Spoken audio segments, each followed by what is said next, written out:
राधे राधे सभी विद्यार्थियों को। कैसे हैं आप? आशा है आप सभी बहुत अच्छे से अपना पढ़ाई कर रहे होंगे। हाल ही में जो एग्जाम होने वाला है छात्रावास अधीक्षक, उसमें जो गणित के प्रश्न है दोस्तों, उस पर चर्चा कर रहे थे। और आज हमारा तीसरा वीडियो है प्रतिशतता का। तो प्रतिशतता में आज हम आयतन पर आधारित प्रश्न देखेंगे जो थोड़े से डिफिकल्ट होते हैं परंतु बहुत आराम से बनेगा। आय व्यय पर आधारित प्रश्न देखेंगे, चुनाव पर आधारित प्रश्न देखेंगे और जनसंख्या पर आधारित जो प्रश्न है उनको हल करेंगे। ठीक है, तो ये हमारी कंटिन्यू सीरीज है, ये हमारा तीसरा पार्ट है दोस्तों। तो आप जरूर इसको वॉच कीजिए। अगर आप नए हैं तो आपको बिल्कुल अच्छे से बेसिक से समझ में आएगा। आप क्लास 1 और क्लास 2 जो पहले से अपलोड है, जिसका लिंक नीचे डिस्क्रिप्शन बॉक्स में दिया हुआ है, उसको एक बार देख लें तो आगे की सीरीज आपको समझ में आएगी। ये वीडियो उन सभी के लिए है जो बड़ी भारी भरकम कोचिंग का फीस नहीं उठा पाते, उनके लिए पूरा फ्री है ना। तो आप यदि नए हैं तो चैनल को सब्सक्राइब जरूर कर लें, और ये सभी के लिए निःशुल्क है दोस्तों। तो ये दोनों हम चर्चा कर चुके हैं। पिछली पार्ट में हम प्रतिशत कमी के आधार पर, वृद्धि के आधार पर, क्षेत्रफल के आधार पर प्रश्नों पर डिस्कस किए थे। आज हम जो है वो आयतन, आय व्यय, चुनाव और जनसंख्या पर आधारित प्रश्नों को डिस्कस करेंगे। एसडीआरडीओ बुक को हम कंप्लीट कर रहे हैं दोस्तों, और वो कंप्लीट मतलब हमारे छात्रावास अधीक्षक के सिलेबस के अनुसार है ना। तो ये सभी की फ्री क्लासेस रहेगी, बेसिक से चल रहे हैं, तो बिल्कुल आप ज्वाइन कर लीजिए। ठीक, चलिए नेक्स्ट है आयतन पर आधारित प्रश्न। देखिए, इस प्रकार के प्रश्नों में दोस्तों आपको थोड़ा सा आपको क्या फॉर्मूला याद रखना पड़ता है, हल्का सा। हल्का सा मतलब रखना तो पूरा ही पड़ेगा, मतलब फॉर्मूला में बिठा के हम वो कैलकुलेशन वाला ज्यादा नहीं रहता। लेकिन आप देखिए, पहला प्रश्न देखिए, एक गोलक की त्रिज्या में 50% की वृद्धि कर दी गई। गोलक की त्रिज्या में 50% की वृद्धि, उसके आयतन में कितने प्रतिशत की वृद्धि होगी? तो उसके आयतन का, गोलक के आयतन का आपको जो है वो क्या पता होना चाहिए, फॉर्मूला पता होना चाहिए। गोलक के आयतन का फार्मूला होता है 4/3 और पाई आर का क्यूब, है ना। और आर का क्यूब का मतलब आप जानते हैं, आर इंटू क्या होता है, आर होता है दोस्तों। 3 बार हम मल्टीप्लाई करेंगे। तो चूंकि परसेंटेज का क्वेश्चन है तो वैसे ही चलेंगे जैसे हम बेसिक से चल रहे थे। 50% की वृद्धि मतलब पहले कितना था दोस्तों, 100 था। अब उसमें 50 जुड़ गया, 100 में कितना हो जाएगा, 150। तो ये 150% की वृद्धि किसमें हुई है, आर में, त्रिज्या में। ठीक, तो 3 बार मल्टीप्लाई होगा। अगर हम इसका आयतन निकालेंगे तो ये क्या हो जाएगा, 150/100, 150/100 और यहाँ पर 150/100। ठीक, और यहाँ पर 100 से इसको मल्टीप्लाई कर दो। तो 100 से 100 कैंसल, ये 2 जीरो, ये 2 जीरो से कैंसल, और 50 दिया, ये 50 दूनी 100। ठीक, 15 यहाँ पर हो जाएगा दोस्तों 225 इंटू 3 और अपॉन में यहाँ पर 2। तो यहाँ पर हम सॉल्व करेंगे, 3 पंचे 15 का 5 हासिल 1, और 3 दूनी 6 और 1 7 और 3 दूनी 6, 675 डिवाइडेड बाई 2। तो इसको और काट दीजिए, 2 तिया 6, 2 तिया 6, 1 15, 2 सत्ते 14 और 2 पंचे 10। ठीक, अब ये आ गया परसेंटेज में वैल्यू। ठीक है, तो इसको हम 100% से क्या करते हैं, कंपेयर करते हैं। अब यदि हम इसको 100% से कंपेयर करेंगे तो ये 100 से ज्यादा है, मतलब वृद्धि होगी। तो कितने की वृद्धि, 100 घटा दीजिए, तो यहाँ पर 237.5, 237.5% की क्या हो जाएगी, वृद्धि हो जाएगी। ध्यान रखेंगे, ठीक है। ऑप्शन डी हमारा करेक्ट आंसर है। अगर त्रिज्या में 50% की वृद्धि करेंगे तो आयतन में दोस्तों 237.5% की वृद्धि हो जाएगी। ठीक, मेरे ख्याल से आप लोगों को स्पष्ट होगा। चलिए दूसरा प्रश्न देखते हैं। यदि घन की प्रत्येक भुजा को 10% बढ़ा दिया जाए तो घन का आयतन कितना बढ़ेगा? घन मेरे ख्याल से आप जानते होंगे दोस्तों, घन किसे कहते हैं। देखिए, ये एक मैं बना रहा हूं आपके लिए ताकि थोड़ा सा आपको समझ में आ जाए, है ना। त्रिविमीय रचना होती है घन, है ना। 3 विमाएं होती है, 2 विमाओं में उसका नहीं निकलता है। तो ये घन का एक प्रकार है जिसकी सभी भुजाएं क्या होती है, बराबर होती है। ठीक है, तो प्रत्येक भुजा को 10% बढ़ा दिया जाए तो घन का आयतन क्या होगा। अब यहाँ पर आपको पता होना चाहिए घन का जो है वो आयतन क्या होता है। तो घन के आयतन का सूत्र जो होता है दोस्तों वो होता है ए का क्यूब। ए का क्यूब मतलब फिर ए करना पड़ेगा। और 10% बढ़ा है मतलब दोस्तों पहले कितना था 100, अब 10% बढ़ा है मतलब 110 इंटू कितनी बार 3 बार है तो 3 बार कर लीजिए 110 अपॉन 100 एंड 110 अपॉन 100। ठीक, और 100 मल्टीप्लाई कर दीजिए परसेंटेज के लिए तो 0 से 0 कैंसल, ये 0 ये 0 ये 0 ये 0 और यहां से एक 0 कैंसल। तो 11 का स्क्वायर होता है 121 दोस्तों इंटू 11 अपॉन 10, ये हो जाएगा। यहाँ पे सॉल्व करेंगे तो 11 एकम 11 हासिल 1, 11 दूनी 22 और 23 का 3 हासिल 2 और 11 एकम 11 और 2 13। तो यहाँ पर 13 आ गया डिवाइडेड बाई 10, तो आंसर कितना आएगा 133.1। अब यहाँ पर हम 100 से कंपेयर करेंगे तो आप 100 से कंपेयर करोगे तो देखोगे 100 से ज्यादा है, इसका मतलब वृद्धि होगी। कितने की वृद्धि, तो माइनस कर दीजिए तो यहाँ पर आ जाएगा 33.1% की क्या होगी यहाँ पर वृद्धि होगी। ठीक है, 33.1% की यहाँ पर वृद्धि होगी। तो ये जो है ऑप्शन सी इसका बिल्कुल करेक्ट आंसर है 33.1%। क्लियर, मेरे ख्याल से समझ में आ गया होगा। एक और प्रश्न ले लेते हैं इसी के आधार पर। यदि एक सिलेंडर की त्रिज्या 50% कम कर दी जाती है और ऊंचाई 50% बढ़ा दी जाती है तो आयतन में कितना परिवर्तन होगा। सिलेंडर का आकार आप जानते हैं दोस्तों एक बेलन के जैसा होता है, इस प्रकार से होता है सिलेंडर, है ना, ये सिलेंडर। ठीक, और ये होती है इसकी त्रिज्या और ये होती है इसकी ऊंचाई, है ना। इसको हम एच से और इसको हम आर से करते हैं, है ना। तो बेलन के का आयतन मतलब आप सिलेंडर का आयतन तो समझ लो बेलन का आयतन, तो बेलन का आयतन कितना हो जाएगा। आप जानते हैं बेलन के आयतन का फॉर्मूला पाई स्क्वायर एच होता है। क्या होता है, पाई स्क्वायर एच।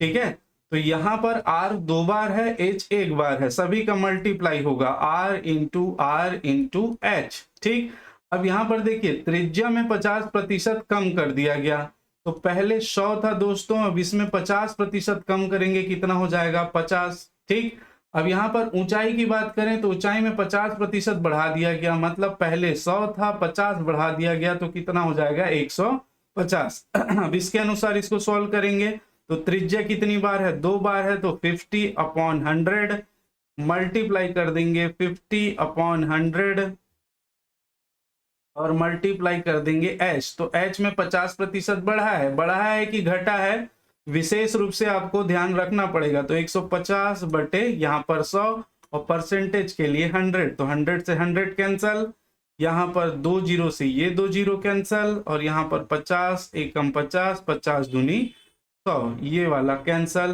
तो ये 15 पंचे कितना बचा दोस्तों 75 बटे 2। अब 75 बटे 2 को सॉल्व करेंगे तो आ जाएगा 37.5। अब ये 37.5 है दोस्तों, इसको फिर से हम 100 से कंपेयर करेंगे तो ये हो जाएगा 100.00, है ना। अभी चूंकि इससे कम है इसीलिए क्या होगा, ये आयतन में परिवर्तन जो है वो कम होगा। ठीक है, कितना कम होगा तो इसको माइनस कर दीजिए, 0 को माने 10, 10 में 5 गया कितना आ गया 5 हासिल 1, 0 को माने 10, 10 में 8 गया दोस्तों कितना बच गया 2 हासिल 1, 0 में 10, 10 में 4 गया, यहाँ पर आ गया 6 और 1 कट गया। तो इतना प्रतिशत की क्या होगी इसके आयतन में कमी होगी, 62.5% की कमी। ऑप्शन डी इसका करेक्ट आंसर होगा। ठीक है, चलिए आगे बढ़ते हैं। यदि एक गोली की त्रिज्या दुगुनी कर दी जाए तो आयतन में वृद्धि का प्रतिशत कितना होगा। बहुत इजी प्रश्न है, सेम प्रश्न है, तो ये प्रश्न आपको मिल जाएगा। मैंने बताया है कि सभी जो पीडीएफ है टेलीग्राम में डलेगा, तो टेलीग्राम लिंक ज्वाइन कर लो या व्हाट्सएप ग्रुप ज्वाइन कर लो, दोनों जगह आपको मिल जाएगा। ठीक है, तो इसको आप बनाइएगा और नहीं बनेगा तो आप पूछ लीजिएगा। चलिए नेक्स्ट पैटर्न पर चलते हैं, आय व्यय पर आधारित प्रश्नों पर। बहुत इजी होगा, बस आपको कई इसमें दोस्तों जनसंख्या आय व्यय में ना थोड़ा हमको ट्रेडिशनल मेथड में जाना पड़ता है, क्योंकि कैलकुलेशन इसमें रहता है, बाकी और कुछ नहीं रहता। तो चलिए देखते हैं। श्रीमान कपूर अपनी कुल आय का 20% मकान किराए के रूप में खर्च करता है और शेष का 70% घरेलू चीजों पर खर्च करता है। तदनुसार यदि उनकी बचत 1800 की हो तो उनकी कुल आय रुपयों में कितनी होगी? तो यहां पर देखिए, उसकी कुल आय जितनी होगी उसका 20% वो मकान किराए में दे दिया और जो शेष बचा था उसका 70% वो घर के काम में लगा दिया। तो उसके बाद जो शेष बचता है वो इतना बचता है 1800। ठीक है, तो उनकी कुल आय कितनी होगी? अब यहां पर देखिए 20% मकान किराए पर खर्च करता है। ठीक, तो यहां पर हम इसको x मान के भी बना सकते हैं और बिना x माने भी बना सकते हैं। ठीक है, तो यहां पर चलिए हम लोग x मान के बनाते हैं। जो पहली बार है तो उनको बहुत आसानी होगी। x उसकी कुल आय जो है वो x है। ठीक है, x रुपए में है। इसका 20% खर्च करता है दोस्तों, तो कितना बचता है? मकान किराया देने के बाद हमको बचत निकालना है, तो 80 बचेगा। 20% कम किया, 20% मकान किराया दे दिया, तो कितना बचा? 80% बचा। और शेष का मतलब ये जो अब 80% बचा है, ठीक है, ये जो 80% बचा है उसका 70% हिस्सा घरेलू चीजों पर खर्च करता है। मतलब बचता कितना है उसके पास? 30%। ठीक, तदनुसार यदि उसकी बचत 1800 में और इस बचत को दिया है कितना है दोस्तों? 1800 है। तो यहां पर हम x को फाइंड कर लेंगे। क्लियर है? तो ये 0 से 0 कैंसिल कर लो, 0 से 0 कैंसिल कर लो। अब यहां पर x और यहां पर आ जाएगा आपका 1800 इंटू 10 इंटू 10। अब नीचे आ जाएगा आपका क्या? 8 गुना 3। ठीक, अब यहां पर काट लीजिए। 3 पंचे 15, 3 छक्के 18। ठीक है, अब 8 से काट लीजिए तो 8 ही 7 56 हो गया और 4 बता 40, 8 पंचे 40। तो यहां पर इसका जो कुल आय आएगा दोस्तों 75,750 और ये 7,500 रुपए। कुल आय कितना आएगा? 7,500 रुपए। तो ये कैलकुलेशन ही रहता है इसमें। इस प्रकार के प्रश्नों में क्या रहता है? कैलकुलेशन रहता है। तो कैलकुलेशन पर ही डिपेंड करता है, तो इसमें कोई घबराने वाली बात नहीं है। बहुत आराम से चीजें जो है वो बन जाएंगी। इसमें हम लोगों को x मानकर बनाना पड़ता है दोस्तों। बिना x माने भी बनाओगे तो भी बनेगा, परंतु उस समय फिर आपका जो है वो प्रोसेस थोड़ा सा लेंदी हो जाएगा। ठीक है, मतलब आप अगर पहली बार बना रहे हैं तो आपसे नहीं बनेगा। थोड़ा सा 2-4 क्वेश्चन प्रैक्टिस कर लीजिए, फिर कोशिश कीजिएगा, तब बनेगा। लेकिन इसमें मेरी सलाह यही है कि x मानकर ही फाइंड करने का प्रयास करें, खासकर जनसंख्या और आय व्यय पर आधारित प्रश्नों में। चलिए, जहां पर बनेगा मैं शॉर्टकट भी आपको बता दूंगा। एक आदमी अपनी आय का 24% मकान के किराए पर तथा 62% अपने परिवार पर व्यय करता है तथा शेष आय की बचत करता है। उसकी बचत 6300 हो तो उसकी कुल आय ज्ञात कीजिए। यहां पर शेष आय का नहीं बोला। देखिए, प्रश्न को बड़े ढंग से समझिएगा। एक आदमी अपने आय का 24% मकान किराए पर खर्च करता है। ठीक है, तो 24% किस पर खर्च किया? वो मकान का किराया दिया। ठीक है, मकान का किराया दिया। क्लियर? अब देखिए 62% अपने परिवार पर व्यय करता है, तो शेष का 62 नहीं बोल रहा है। ठीक है, यहां पर 24 पूरे 100% का बोल रहा है, शेष का नहीं बोला है। शेष शब्द का प्रयोग नहीं किया या बचत का प्रयोग नहीं किया है। ठीक है, तो बहुत ढंग से ध्यान रखोगे। एक शब्द आएगा और पूरा प्रश्न बदल जाएगा। ये 100% का 24% मकान किराए पर और 62% अपने परिवार पर खर्च करता है, तो ये 62% परिवार पर खर्च हो गया। ठीक, तो ये टोटल कितना हो गया दोस्तों? 4 2 6 और 6 2 8। अब देखिए, तथा शेष आय की बचत करता है। अब जो बचत है 14%, 100 में 86 घटाएंगे कितना है? 14%। 14% इसका क्या है? बचत है। और रुपए में कितना है? 6300 है। रुपए में कितना है? 6300। और आय, उसकी कुल आय, आय हमेशा कितना होगा दोस्तों? 100%। आय कितना था? 100% था। तो हम यहाँ से 100% की वैल्यू फाइंड कर लेंगे। तो 1% बराबर हो जाएगा 6300 डिवाइडेड बाई 14। और यहाँ पर हम 100% निकालेंगे, एक ही बार में निकल जाता है, परंतु आपको निकालना है इसलिए बता दे रहा हूँ। 14 इधर आ गया तो इधर 1 बचा, तो 63/14 इंटू क्या हो जाएगा 100% निकालना है तो ठीक।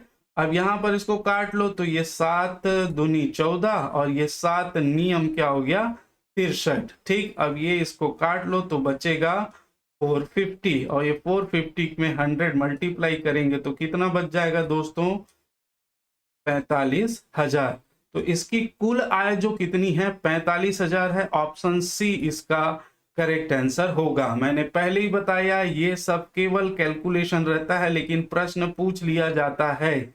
ठीक है, आगे आएगा अभी लाभ हानि वगैरह, तो उसमें हम शॉर्ट ट्रिक्स बहुत ज्यादा यूज करेंगे।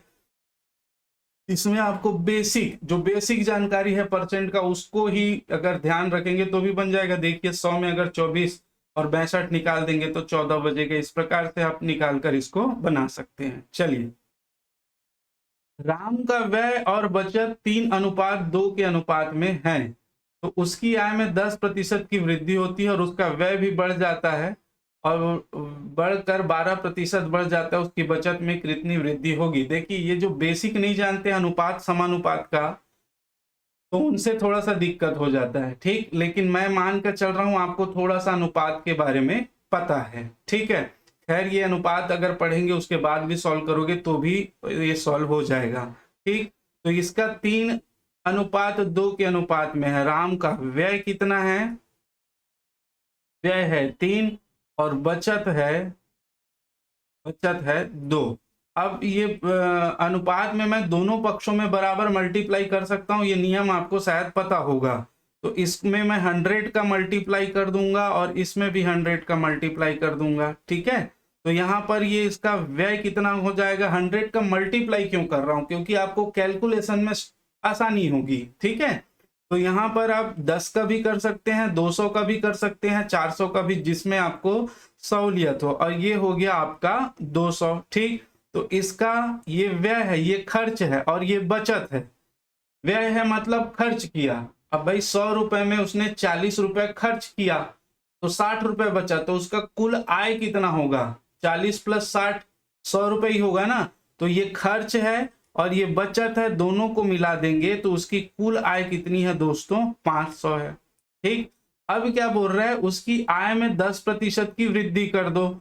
तो ये उसकी आय है और इसकी आय में हम क्या कर देंगे 10% की वृद्धि कर देंगे। तो ये बन जाएगा क्या 11 पंचे 55, कितना हो गया दोस्तों 550 रुपए। ठीक, उसकी व्यय भी 12% बढ़ गई। ठीक है, उसकी व्यय मतलब ये व्यय जो है वो 12% बढ़ गई। तो यहाँ पर हम क्या कर देंगे 300 का व्यय 12% मतलब 112/100 बढ़ गई है व्यय। तो ये 0 से 0 कैंसल, 3 दूनी यहाँ पर कितना हो गया 6, 3 एकम 3, 3 एकम 3, तो कितना हो गया 336। तो उसकी बचत में कितनी वृद्धि होगी ये हमको बताना है। ठीक है, व्यय बढ़ गया है तो बचत में, तो बचत कितना है पहले निकाल लो। तो बचत निकालने के लिए हम क्या करेंगे 550 है, इस 550 में हम 336 क्या कर देंगे घटा देंगे। तो 336 घटाएंगे तो टोटल बचत कितना आ जाएगा, तो उनको माने 10 में 6 गया दोस्तों, कितना बचा 4, हासिल 1, 5 में से 4 गया बचा 1 और 5 में से 3 गया बचा 2। तो उसकी अब जो बचत है दोस्तों वो है 214 रुपए। कितना है 214 रुपए। केवल कैलकुलेशन और बेसिक जो है परसेंटेज का नियम लग रहा है। तो उनकी बचत में वृद्धि, तो पहले बचत 200 था अब 214 है, तो वृद्धि कितने की हुई दोस्तों 14 रुपए की। अब ये 14 रुपए किस में वृद्धि, इसमें वृद्धि हुई है। पहले जो उसका बचत था उसमें वृद्धि हुई, तो पहले बचत कितना था 200, उसमें वृद्धि हुई 214, तो टोटल वृद्धि कितने की 14 रुपए की। और यहां पर हम कर देंगे 200 मल्टीप्लाई बाई परसेंटेज के लिए 100, यहां से ये कैंसिल हो गया और 2 सत्ते 14।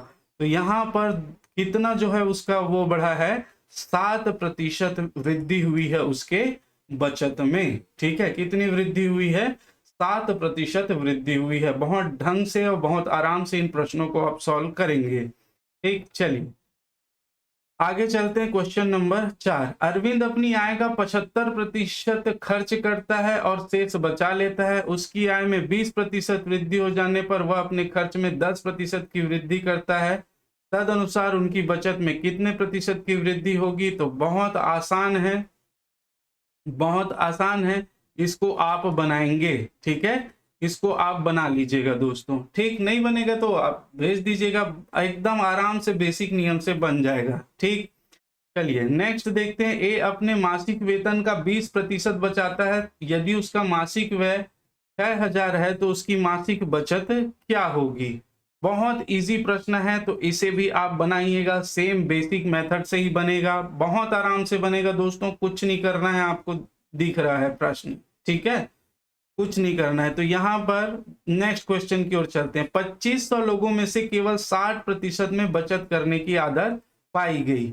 यदि उनमें 30% बैंक में बचत करते हों और 32% डाकघर में बचत करते हों, ठीक, और शेष शेयरों में, तो शेयर धारकों की कुल संख्या क्या होगी? तो बहुत आराम से फिर से सिर्फ और सिर्फ यहाँ पर कैलकुलेशन है। ठीक है, सिर्फ और सिर्फ क्या है इसमें? कैलकुलेशन है। तो आप यहाँ पर कैलकुलेशन लगाइएगा। यहाँ पर थोड़ा सा आपको ध्यान देना है, क्या 60% में बचत करने की आदत है, 60%। तो ये बाकी जो कैलकुलेशन होगा वो 2500 के 60% में ही होगा। ठीक है, तो 30% बैंक में, 32% डाकघर में और शेष जो है वो शेयरों में। इसको आप बहुत आराम से निकालेंगे। पहले 2500 का 60% निकालेंगे, उसमें 30-32% का कैलकुलेशन बिठाएंगे दोस्तों। चलिए इसको मैं सॉल्व कर देता हूं। देखिए 2500 है, ठीक, 2500 में आप पहले 60% लोग बचत करते हैं, तो 60% लोग कितने हैं? तो इसको निकाल लो पहले, ये 0। ठीक है, और 25 छक्के हो गया 150 और ये 1500। ठीक, 1500 ही मात्र बचत करते हैं। तो यदि इसमें कितने, 30% बैंक खाते में और 32% डाकघर में, 30 बैंक खाते में और 32 डाकघर में, तो टोटल कितने? तो इसमें से दोस्तों आप देख लीजिए 6 और ये 2, 62% जो है वो कहां पर कर रहे हैं बचत? बैंक में और डाकघर में। तो शेष जो है, शेष कितना बचा? 38%। शेष शेयरों में जो है वो बचत करते हैं। तो शेयर धारकों की कुल संख्या कितनी है? तो यहाँ पर आप इसका 38% निकाल लीजिए, आपका आंसर आ जाएगा। 15 अट्ठे 15 से इसको मल्टीप्लाई करेंगे दोस्तों, तो ये 15 अट्ठे 120 हो गया यहाँ पे। ठीक है, तो इसको मल्टीप्लाई कर लीजिए। 15 अट्ठे 120 का 0 हासिल 12, 15 तिया 45, 45 10 55 और 56 57 रुपए। तो यहाँ पर क्या हो जाएगा? ये 57 रुपीज इसका हो जाएगा, कुल शेयर धारकों की संख्या। ठीक है, तो ये हमारा बी, ऑप्शन बी इसका क्या है?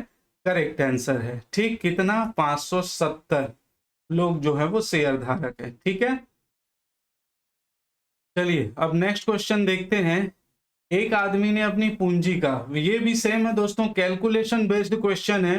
पूंजी का 1/3 भाग 7% पर तथा 1/4 भाग 8% पर और शेष का 10% पर निवेश किया। यदि उसकी वार्षिक आय 561 है तो पूंजी क्या है? तो पूंजी मान लो x है दोस्तों, तो ये x का 1/3 मतलब x/3 ऊपर 1 से मल्टीप्लाई होगा तो कोई फर्क नहीं पड़ेगा।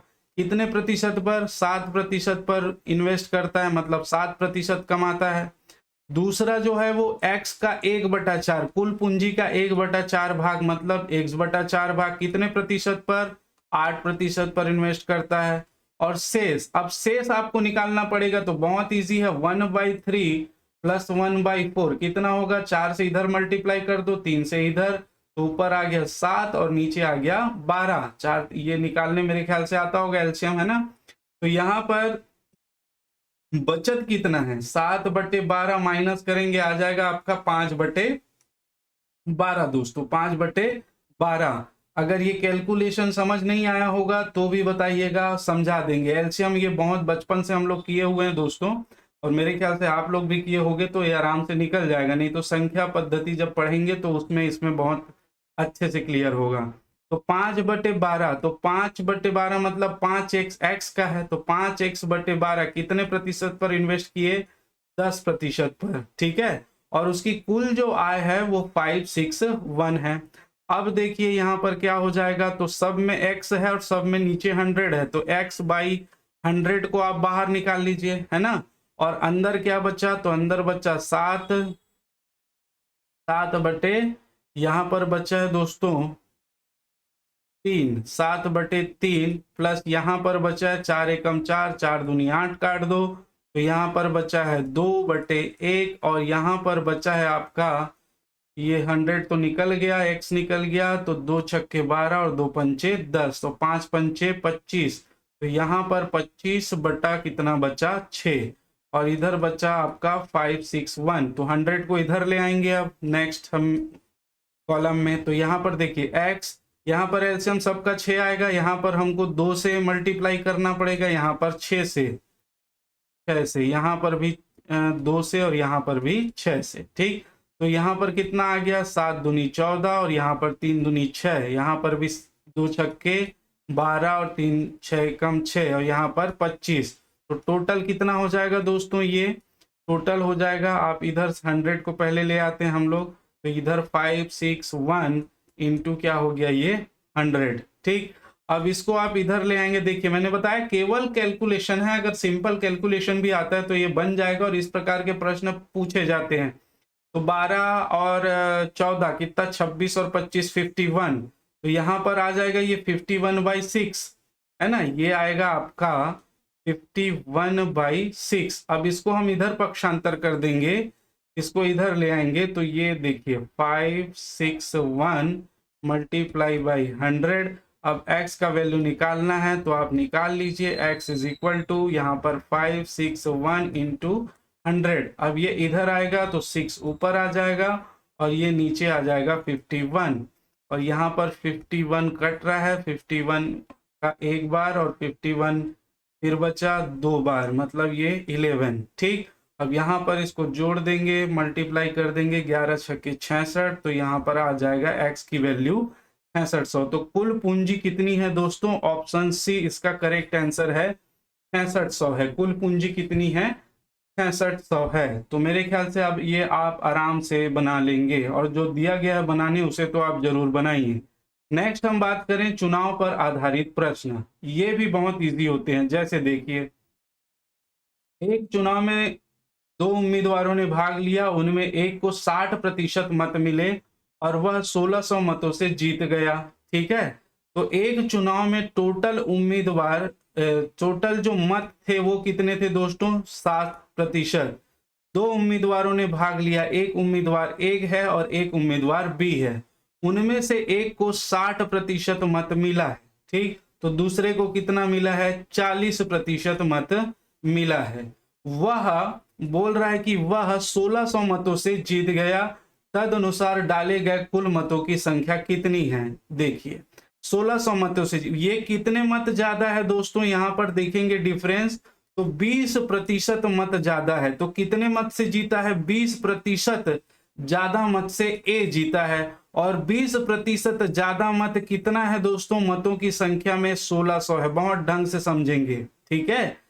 ये बी से इसको 60% मिला, इसको 40% मिला, तो ये बी से कितना ज्यादा है, 20% ज्यादा मत लाया है, और मत में कितना 1600, और टोटल मत मैंने अभी बताया कितना था 100%। तो यहाँ पर 1600 और 20 नीचे आ जाएगा, 1% निकालेंगे तो, और मल्टीप्लाई क्या कर देंगे, 100 कर देंगे, ठीक है। 100 कर दीजिए, अब ये आप निकाल लीजिए कितना आएगा, 20 पंचे 100, और यहाँ आ जाएगा 16 पंचे 80। तो टोटल जो मतों की संख्या है दोस्तों, कुल मतों की संख्या कितनी है, बी 8000 है। कुल मतों की संख्या कितनी है, 8000 है। चलिए नेक्स्ट क्वेश्चन की ओर चलते हैं।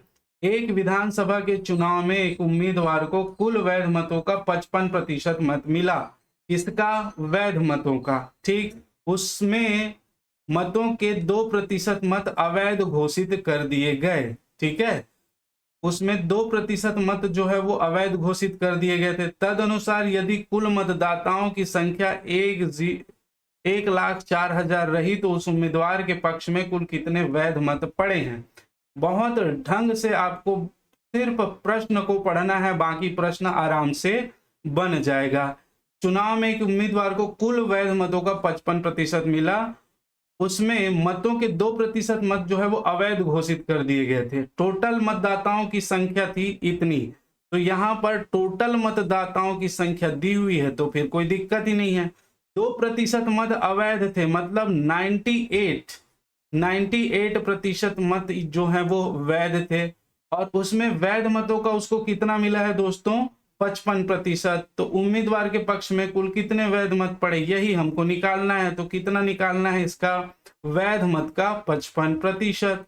अब इसे आप काट दीजिए, है ना, ये यहां से यहां काट दीजिए और इसको कैलकुलेशन करेंगे तो आपका जो है वो आराम से आ जाएगा। चलिए कैलकुलेशन भी कर ही लेते हैं, इंटू 98, है ना। तो इसको पहले कर लीजिए, 8 चौक 32 का 2 हासिल 3, 8 शून्य 0, 3 का 3 और 8 एकम 8, 9 चौक 36 और 36 का हासिल 3 और 9 शून्य 0, 3 का 3 और 9 का 9। टोटल कितना, 2 6 3 9, 8 3 11 का 1 हासिल 1, 9 रे 10 हो गया मित्रों। अब इसको 55 से मल्टीप्लाई करना पड़ेगा, तो यहाँ 5 दूनी 10 हासिल 1, 5 नियम 45 और 1 46 का 6 हासिल 4 और 5 एकम 5, 5 4 9, 5 शून्य 0, 5 एकम 5 और यहाँ पर फिर से इसको हम कर देते हैं मल्टीप्लाई, तो ये फिर आ जाएगा 0 6 9 0 और 5। तो यहाँ पर इसको जोड़ दीजिए, तो 0 6 9 6 15, 9 6 15 हासिल 1, 9 और 1 10 हासिल 1, 5 और 1 6 और ये 5। तो ये टोटल कितना आया दोस्तों, 5 6 0 5 6 0 अपॉन यहाँ पर 10 बचा हुआ है तो 10 को नीचे लिख दीजिए, 0 से काट दीजिए। तो टोटल जो वैध मत इसको मिले थे 56056। टोटल वैध मत कितने मिले थे, 56056। मैं बहुत अच्छे से जानता हूं जो बहुत मैथ्स बैकग्राउंड वाले हैं वो इसको बहुत इजी से सॉल्व कर लेंगे, आप भी बहुत इजी से सॉल्व कर लेंगे। बस कैलकुलेशन को ध्यान में रखिए और प्रश्न क्या बोल रहा है, अगर आपने सही समीकरण बिठा लिया तो आपको बहुत आराम से समझ में आ जाएगा, तो बहुत आराम से बनेगा। प्रयास करते रहिएगा मित्रों, प्रयास को मत छोड़िएगा, ठीक है। बाकी जो क्वेश्चन है वो बहुत आराम से बन जाएगा। एक चुनाव में केवल 2 उम्मीदवार थे, उनमें से एक उम्मीदवार को 40% मत मिले, वह एक अन्य उम्मीदवार से 298 मतों से हार गया। तद अनुसार डाले गए कुल मतों की संख्या कितनी है। अब भी बनाए थे, एकदम सेम प्रश्न है तो आप बनाइएगा, ठीक। फिर से 2 उम्मीदवार थे, उनमें से 63% मत पाने वाले उम्मीदवार 650 मतों से के बहुमत से निर्वाचित हो जाता है। चुनाव हारने वाले उम्मीदवार को प्राप्त मतों की संख्या बताइए। ये भी बहुत इजी है दोस्तों, लेकिन फिर भी चलिए मैं इसको आपको बता देता हूं। यहां पर ध्यान दीजिए कि 2 उम्मीदवार थे, बिल्कुल ए और बी, फिर वैसी बनाना है। 63% मत पाने वाला उम्मीदवार 650 मतों के बहुमत से निर्वाचित हुआ, तो ए को 63% मत मिले तो बी को कितना मिलेगा, 37% मत। अब ये कितना ज्यादा है, संख्या में ज्यादा है 650, और प्रतिशत में देखें तो प्रतिशत में ये कितना अंतर आया दोस्तों, मतों के बहुमत से निर्वाचित हुआ है। तो यहां पर इसका डिफरेंस निकाल लीजिए, डिफरेंस निकालेंगे तो कितना आ जाएगा, 63 37, 3 को माने 13, 13 7 गया 6 हासिल 1 और 2। यहाँ पर 26% मत का अंतर कितना है दोस्तों, 650 है, निर्वाचित हो जाता है। चुनाव हारने वाले को कितना मिला है ये निकालना है, तो अब 100% मत निकालिए, सीधा 37% निकालिए। तो यहाँ पर 1%, 26% मतलब 650, 1% मतलब ये हो गया 650 बाई 26, और यहाँ पर 37% निकालना है, तो यहाँ पर हो जाएगा 650 और यहाँ पर हो जाएगा 26 और यहाँ मल्टीप्लाई कर देंगे 37 को। ठीक है, मल्टीप्लाई कर दीजिए। ठीक, अब इसको आप कैंसिल करोगे तो 13 दूनी 26, 13 पंचे 65। ठीक, और यहाँ पर 2 बचा है तो ये हो जाएगा 25। अब इसको मल्टीप्लाई कर दो तो 37 मल्टीप्लाई 25, 25 सत्ते 175, तो ये हो जाएगा 5 बचा 17, 25 दिया 75, 10 85 और 7 होता है 92। कितना होता है दोस्तों? 92। तो ये जो है वो चुनाव हारने वाले उम्मीदवार को 37% मिला, इसलिए 37% डायरेक्ट निकाल दिए, तो हमारा आंसर जो आ गया कितना? 925। देखिए बहुत आराम से आपसे बनेगा, बस प्रयास करते रहें। नेक्स्ट देखिए, एक चुनाव में एक उम्मीदवार जिसे 84% प्राप्त हुए 476 मतों के बहुमत से निर्वाचित होता है। डाले गए मतों की कुल संख्या। सेम प्रश्न है, सेम। ठीक, तो इसको आप बनाएंगे, बहुत आराम से बनेगा। ये भी सेम है दोस्तों, 2 उम्मीदवार थे, एक उम्मीदवार को 38% मत मिले, उसे 7200 मतों का नुकसान हुआ। तो ये भी सेम है, एकदम सेम है, दोनों में अंतर करके बस बनाइएगा। ठीक है, 2 प्रत्याशियों के बीच हुए एक चुनाव में 75% मतदाताओं ने अपने मत डाले, जिनमें 2% मत अवैध घोषित किए गए। ये अवैध वाला जो बनाया था वैसी सेम प्रश्न ये भी है दोस्तों, तो इसको भी आप बनाएंगे। ठीक है, नहीं बनेगा तो बताएंगे। देखिए इस टाइप के आप क्वेश्चन सॉल्व कीजिए, मैं टाइप्स आप बता रहा हूं, कैलकुलेशन आप करिए, इसमें नहीं बनने वाले का प्रश्न ही नहीं उठता है। बनेगा और 100% बनेगा, और आप नहीं बनेगा तो आप बताइएगा, हम आपको बना के भेज देंगे। ठीक, तो कोई इशू नहीं है, इसको आप बनाने का प्रैक्टिस करें। चलिए अब हम बात करेंगे जनसंख्या पर आधारित प्रश्न के बारे में। ठीक, देखिए एक गांव की आबादी 20% प्रति वर्ष की दर से घट रही है, बढ़ नहीं रही है। जनसंख्या ऑलमोस्ट बढ़ती है, परंतु यहाँ पर घुमाने के लिए दे दिया घट रही। यदि 2 वर्ष पूर्व उसकी जनसंख्या या आबादी 10,000 थी, तो वर्तमान आबादी क्या है? 2 वर्ष पूर्व की बात कर रहा है। 2 वर्ष पूर्व कितनी थी? 10,000 थी, और 20% प्रति वर्ष की दर से घट रहा है, मतलब एक वर्ष में कितना हो जाएगा? ये 80%, 20% घट गया। अब दूसरे वर्ष में फिर 20% घट गया, तो फिर कितना हो जाएगा? ये 80% बचेगा। कैलकुलेशन कर लीजिए, 2 2 4 घट गया, 8 8 64, एक लाइन में इसका आंसर 6400। कितना? वर्तमान आबादी जो है वो कितनी है? 6400 है। ठीक, देखिए कितना आसान है, लेकिन ये कैलकुलेशन से ही बनेगा, इसमें आप शॉर्ट कट ट्रिक्स जो है वो ज्यादा नहीं लगा पाएंगे। एक नगर की जनसंख्या 64,000 है, उसमें 10% वार्षिक वृद्धि होती है, तो 3 वर्षों बाद उस नगर की सही जनसंख्या क्या होगी? बहुत इजी है, 64000।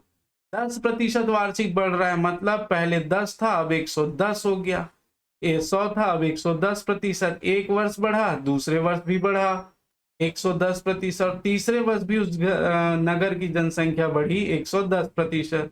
तो यहां से आप काटते हुए चले जाइए, ये 0 कट गया, ये 2 0, ये 0 कट गया, और ये 0 कट गया, ये दोनों 0 इस 0 कट गए। ठीक, तो 64 को आपको मल्टीप्लाई करना है अब 1331। 11 का क्यूब कितना होता है? 1331 इंटू 64।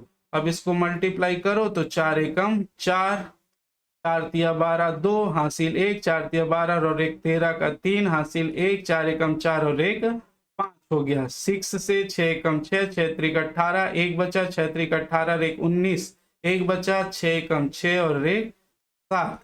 तो यहाँ पर ये हो गया 4, 6 2 8, 8 3 11 हासिल 1, 10 5 15 हासिल 1 और 8, तो 85,184। ऑप्शन बी इसका करेक्ट आंसर है। 3 वर्ष बाद उस नगर की सही जनसंख्या कितनी होगी? 85,184। चलिए अगले प्रश्न की ओर चलते हैं। एक कारखाने में 60% श्रमिक 30 वर्ष से अधिक आयु के हैं, उनमें 75% पुरुष हैं तथा शेष स्त्रियां हैं। यदि 30 वर्षों से अधिक आयु के पुरुष श्रमिकों की संख्या 1350 हो, तो कारखाने के कुल श्रमिकों की संख्या कितनी है? बहुत इजी है, देखिए एक कारखाने में 60% श्रमिक 30 वर्ष से अधिक है। कुल श्रमिक की संख्या ज्ञात करनी है। मान लो कुल श्रमिक है x और 60% जो श्रमिक है 30 वर्ष के अधिक आयु के हैं, तो 60% मतलब 60/100। ठीक, उनमें से 75% पुरुष हैं। ठीक है, पुरुष श्रमिक कितने हैं? 75%। और 30 वर्ष से अधिक, और 30 वर्ष से अधिक आयु के पुरुष श्रमिकों की संख्या 1350 है। परसेंट में भी बता रहा है कि वो 75% है और संख्या में बता रहा है 1350 है। यहां से आप x की वैल्यू फाइंड कर लीजिए, बहुत इजी है। 75 25 तिया और 25 चौक 100। ठीक है, 4 एकम 4 और 4 पंचे 20।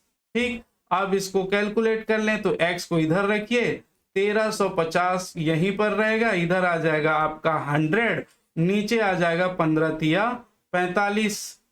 15 तिया कितना? 45। तो ये 15 तिया 45 और 15 नियम 135। ठीक है, और यहां पर 3 तिया क्या हो गया दोस्तों? 9। तो x की वैल्यू आ गई 30 × 100 3000। तो टोटल कुल श्रमिकों की संख्या यहां पर पूछा है कितना है? 3000। ये शॉर्टकट ट्रिक में नहीं, इसमें जितने भी इस वाक्य में कंडीशन दिए गए हैं उसको आपको लगाना ही पड़ेगा तभी बनेगा। इसमें शॉर्टकट मत भागना, नहीं तो बीच में झपा जाओगे, है ना। तो इसको जो कंडीशन दिया हुआ है उसी कंडीशन के आधार पर ही बनाने का प्रयास करेंगे। इसमें अगर इधर उधर जाएंगे तो बिल्कुल निश्चित तौर पे आपको दिक्कत होने वाली है। नेक्स्ट है, एक नगर की जनसंख्या 15,000 है, यदि उसमें पुरुषों की संख्या 8% है और स्त्रियों की संख्या 10% की वृद्धि हो जाए तो जनसंख्या बढ़कर 16,300 हो जाएगी। तद अनुसार उस नगर में स्त्रियों की संख्या ज्ञात कीजिए। उसी प्रकार का प्रश्न है, कंडीशन थोड़ा सा चेंज है तो इसको प्लीज आप बनाने का प्रयास करेंगे, नहीं बनेगा तो बताएंगे। ठीक, चलिए, किसी गांव की 5,000 लोगों की कुल आबादी में कुल पुरुष 10% बढ़े और महिलाएं 15% बढ़ी। इससे एक वर्ष में कुल आबादी 5,600 हो गई। गांव में मूलतः महिलाओं की आबादी क्या थी?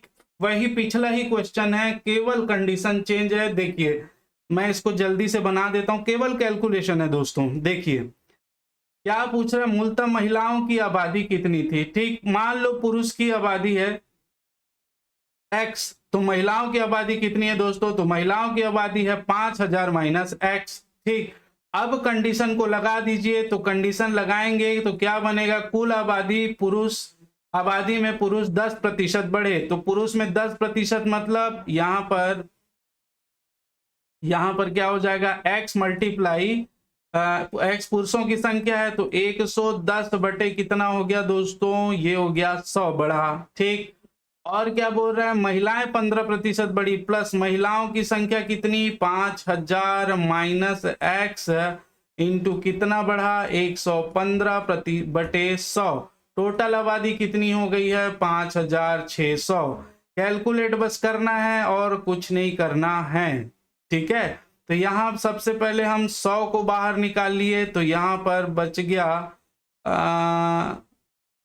हाँ 100 को बाहर निकाल लिया और 100 को पक्षांतर कर देंगे तो यहां निकल जाएगा 1/100 और बचेगा कितना? 11x। इधर बच गया 11x प्लस इधर कितना बचेगा? तो इधर मल्टीप्लाई करना पड़ेगा, बस बताया ना कैलकुलेशन है। तो 5 पंचे 25 हासिल 2, 5 एकम 5, 2 7 और 5 एकम 5 और ये 1 2 और 3 और माइनस 115, ये क्या हो गया? x हो गया। ठीक, और ये हो गया 5600। अब यहां पर इसको 100 को हम उधर ले जाएंगे। ठीक, तो यहां पर क्या बचेगा? 110 है, है ना, 110 है ये, सॉरी। ठीक, तो यहां पर बचेगा 110x और इसमें 110 में 115 घटेगा तो क्या बचेगा दोस्तों? इसको सीधा कर लेते हैं, -5x बचेगा, 110 घटा तो, है ना। और यहाँ पर 5600 को ये 100 इधर आ जाएगा तो मल्टीप्लाई हो जाएगा, मल्टीप्लाई होगा तो यहाँ पर कितना हो जाएगा? ये इतना। ठीक, और ये प्लस में इधर पक्षांतर करेंगे तो ये हो जाएगा माइनस। तो ये -575 कैलकुलेशन है, अगर कैलकुलेशन नहीं आता है तो आपको कैलकुलेशन स्ट्रॉन्ग करना पड़ेगा। ठीक, यहां पर बचा है आपका -5x इज इक्वल टू 5600 में 57,000, 5,60,000 में 5,75,000 माइनस होगा, कितना बचेगा -15,000।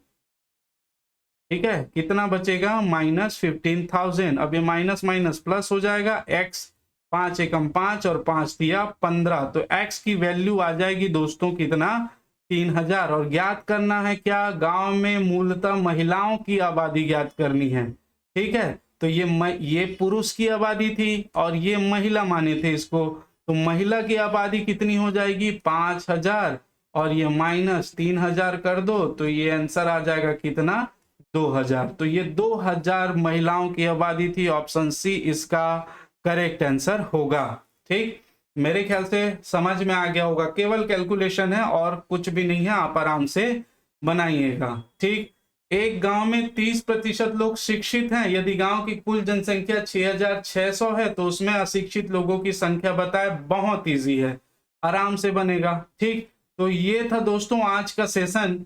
जो प्रश्न आपके लिए दिया गया है प्लीज उसको बनाकर देखिए। ये छात्रावास अधीक्षक में और जितने भी एग्जाम है जिसमें प्रतिशत से सवाल पूछे जाते हैं आपको बहुत ज्यादा लाभ होगा।